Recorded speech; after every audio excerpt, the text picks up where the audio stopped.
అటువంటి మహాభారతంలో కేవలం యుద్ధంలో, ఎందుకంటే భారతం అంతా మొదలుపెట్టామంటే ఈ జన్మకి తెలియదు కదా, ఇది 3 రోజుల్లో యుద్ధం అవడమే కష్టం. 18 రోజుల యుద్ధం, అందులో 14వ రోజు యుద్ధం, అది పెద్ద మొత్తం లవకుశ సినిమా, 2 ఇంటర్వెల్స్ ఉంటాయి. ఆ రోజే ఈయన కరుణ కూడా ఎక్కువ, భగవంతుడి పాత్ర 14వ రోజే చాలా ఎక్కువ.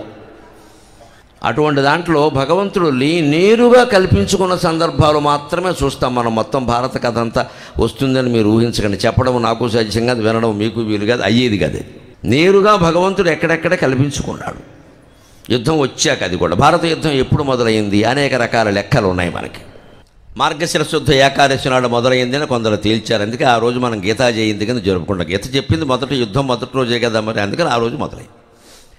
లేదంటే పుష్యమాసం అని కొందరు అన్నారు, ఆశ్వీజ మాసం అని కొందరు అన్నారు, విజయదశమి అని కొందరు అన్నారు. రకరకాల లెక్కలు ఉన్నాయి. కానీ నేను సాగర ఘోషలో భారతంలో ఉండే ఘట్టాలు రాశాను.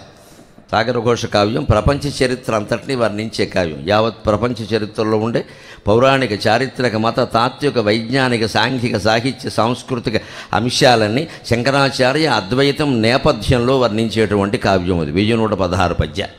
అందులో రామాయణ కథ, భారత కథ కూడా ఉంటుంది, సంక్షిప్తంగా ఉంటుంది.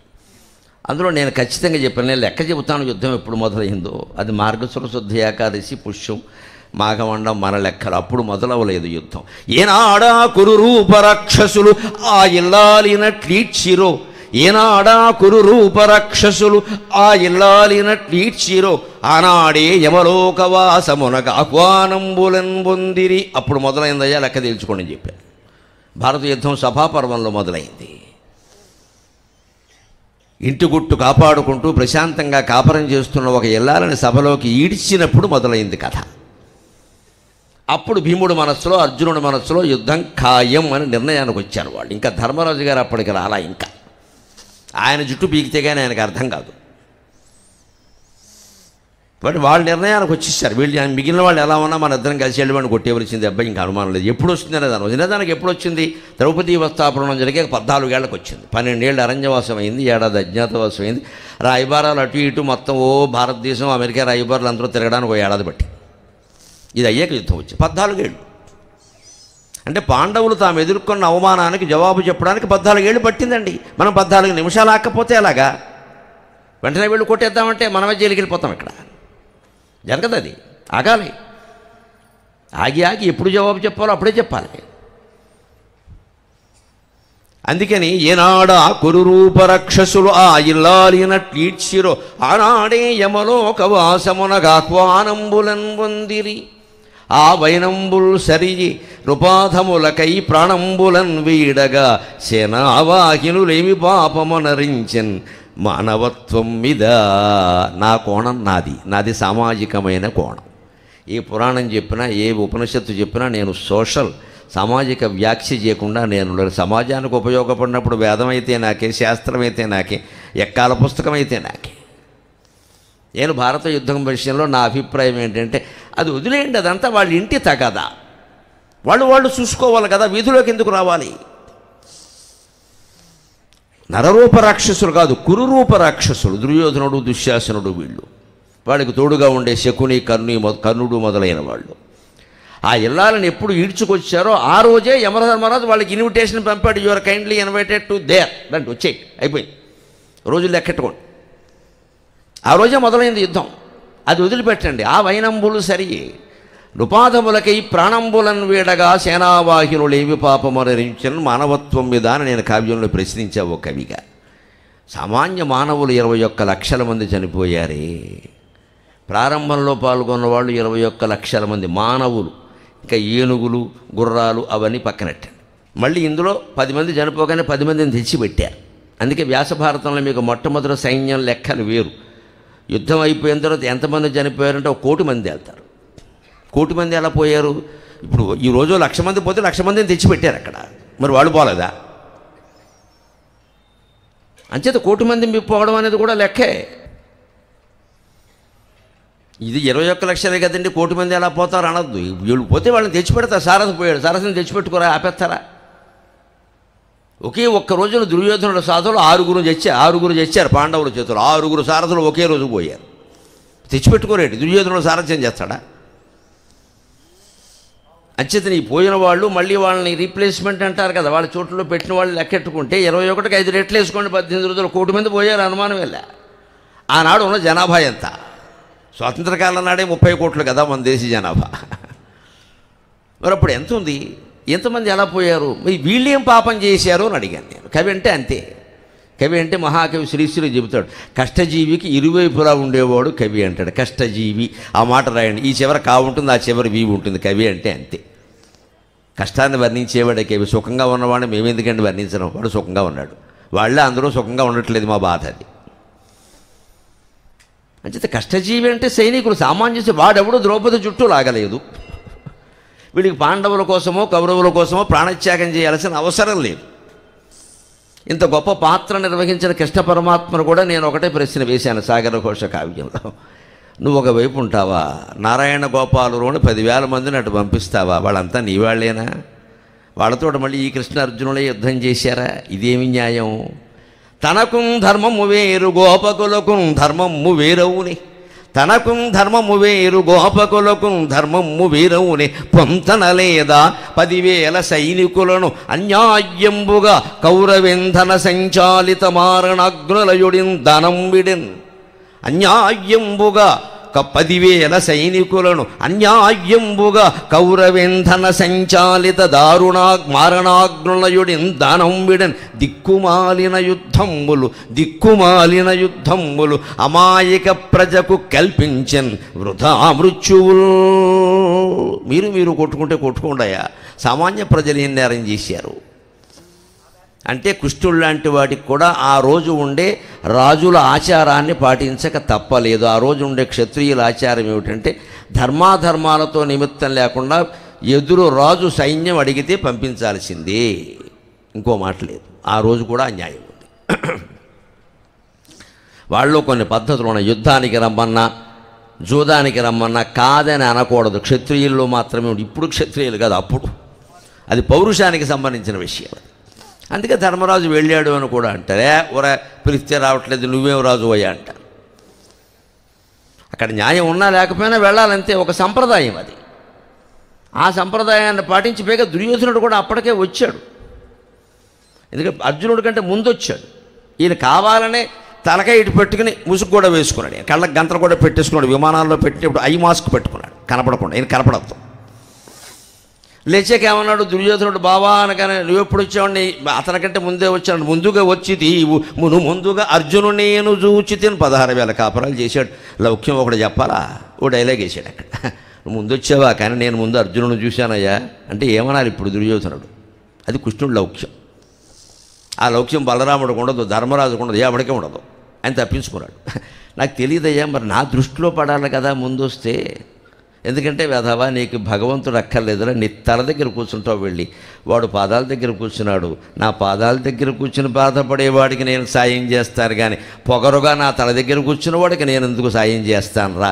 ఇది భగవాను వాచ, ఇది భగవాను వాచ. భగవంతుడు సాయం కావాలంటే ఆయన పాదాలకేసి చూస్తూ మనం అర్చన చేయాలి, కానీ నెత్తి మీద కాలెట్టి అర్చన చేస్తామా పొగరు కాకపోతే? అది గ్రహించుకున్నాడు ఆయన, ఆ మాత్రం గ్రహించలేడు. అందుకని ఎవరికి సాయం చేయాలో ఆయనకు తెలుసు. అందుకని నువ్వు ముందు వస్తూ ఉండొచ్చు, నేను ముందు అర్జునుడు చూశాను. సరే, దానికేమైనా బంధుకులు అంటావా? ఏం తేడా లేదండి. అర్జునుడు బావమరి, దుర్యోధనుడు వియ్యంకుడు. దుర్యోధనుడు కూతురు లక్షణ, ఆవిడని సాంబుడికి ఇచ్చారు. సాంబుడు కృష్ణుడు కొడుకు.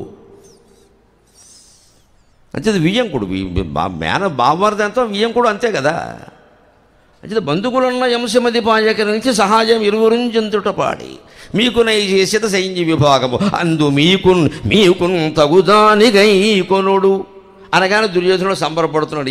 ఇప్పటికి నాకు భాగం కల్పించాడు, ఆయనకు భాగం ఇచ్చాడు, నాకు ఒక్కడికి వచ్చేస్తాడు అనుకున్నాను నేను. అప్పుడు మళ్ళీ చివరిలో ఇంకా పద్యం మిగిలిందిగా ఉత్పలమాల. అందుకని తిరుపతి వెంకటకవులు ఇంకో మాట రాశారు, 2 భాగాలు చేశాను నేను. 10,000 మంది నారాయణ గోపాలులు ఒకవైపు ఉంటారు, నేను ఒక్కడనే ఒకవైపు ఉంటాను.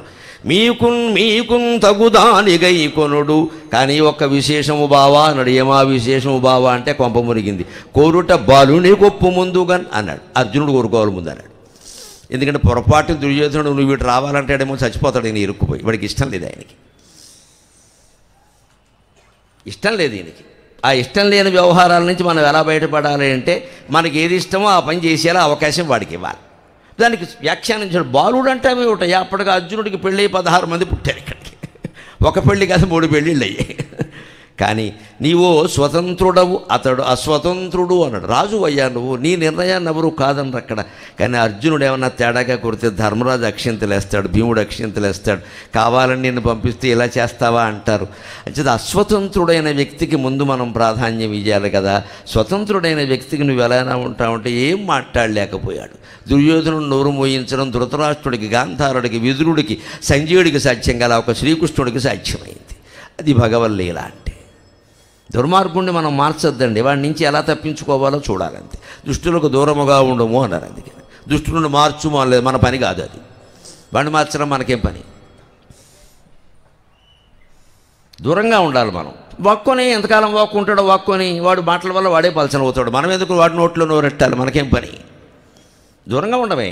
ఉపానన్ ముఖభంగోవా దూరతోవా విసర్జనం. ఎప్పుడు దుష్టులతో పోరాటం ఒకలాగే ఉంటుందిట. కంటకానాం కళానాం చ ద్వివిధైవ ప్రతిక్రియ ఉపానన్ ముఖభంగోవా దురతోవా విసర్జనం. కాల్లో గుచ్చుకున్న ముళ్ళుకైనా దుర్మార్గుడికైనా ఒకటే శిక్ష, ఒకటే పద్ధతి, ట్రీట్మెంట్. ఎటువంటిది అంటే కొట్టగలిగితే చెప్పు తీసి కొట్టు, అవకాశం లేకపోతే నువ్వు దూరంగా తప్పుకో. కుక్క మురిగింది అని మనం మురుగుతామా, పక్కకి వెళ్ళిపోతాం. మనం మురిగితే మనము కుక్కే అవుతాం. కుక్క మురిగి మురిగి మురిగి బాగా మురిగింది అనుకోండి, చివరికి పిచ్చి కుక్కను భావించి ఎవడో కాల్చేస్తాడు, శనిదులిపోతుంది. మురగనవడమే బాగా, మనం జవాబు చెప్పకూడదు. ఇప్పుడు కుక్కలు మురుగుతాయి, సింహాలు గర్జిస్తాయి, అవి మరగవు కుక్కతో సమానంగా. ఇంకా దుర్యోధనుడు నోరు మోయించాడు. అందుకని ఆయన కూడా ఆనాటి ఆచారాన్ని పాటించి సమాన భాగాలు చేయాల్సి వచ్చింది. 10,000 మంది గోపకులను పంపించాడు. మరి కవిగా నాకు బాధ అనిపించింది, ఏమిటి పరమాత్మ నువ్వు కూడా ఇలా చేసావు. ఆ నారాయణ గోపాలుని చంపడం అర్జునుడికి చాలా కష్టమైంది. వాళ్ళంతా యాదవులు, చాలా బలమైన వాళ్ళు. యాదవులు చాలా బలవంతులు. వాళ్ళు వాళ్ళ చేతుల్లో సావాలి కానీ ఇంకోళ్ళ చేతుల్లో సావరు వాళ్ళు.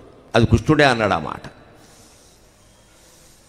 వాళ్ళు నాటి పంపించాడు. చివరికి సంశప్తకులు అన్నారు వాళ్ళు. సుశర్మ సైన్యం కొంత కలిసింది అందులో. వాళ్ళని చంపడానికి 18వ రోజు కూడా యుద్ధం చేయాల్సి వచ్చింది అర్జునుడు. 18వ రోజు కూడా భీష్ముడు, ద్రోణుడు, కర్ణుడు, శల్యుడు పడిపోయాక కూడా వాళ్ళు మిగిలారు, ఇంకా మేము ఉన్నామని. పైగా ఈ అర్జునుడి వారికి నియమం ఏమిటంటే, ఆయన ఏదో ఒక కర్ణుడితోనో ఎవరితోనో పోరాడదామని వెళుతుంటే ఇక్కడ ఎవడన్నా వచ్చి ఇటు రాబోయా అంటే వెళ్ళిపోతాడు. అదొక నియమం వీరికి. పనికిమాలిన నియమాలు కొన్ని ఉన్నాయి వీళ్ళకి. అసలు నువ్వు లక్ష్యం పెట్టుకుని అటు వెళ్ళాడు. ఇటు ఎవడన్నా ఒక కోడిపుంజు అట్టుకుని వచ్చి కోడిపందాలు ఆడదామంటే ముందు వీడి సంగతి చూస్తాడు. నువ్వు కోడిపందాలు ఆడుతూ కూర్చొని అవతల సమయం అంతా వృధా అయిపోయింది. అందుకే తిక్క శంకరయ్య అనేది. ఈ తిక్కలన్నీ చదువుకుంటూ వచ్చాడు ఆయన. సారథ్యం చేస్తూ వాళ్ళని అలా అట్టుపెట్టు అటు పద, వీడిని అట్టుపెట్టు అటు పద. ఎందుకంటే సమయం పార్థ మహాబాహో కాలో నాత్యయతే అంటాడు. 14వ రోజు యుద్ధం చేస్తుంటే ఈయన ద్రోణాచార్యులు ఎదురవుతాడు అర్జునుడికి.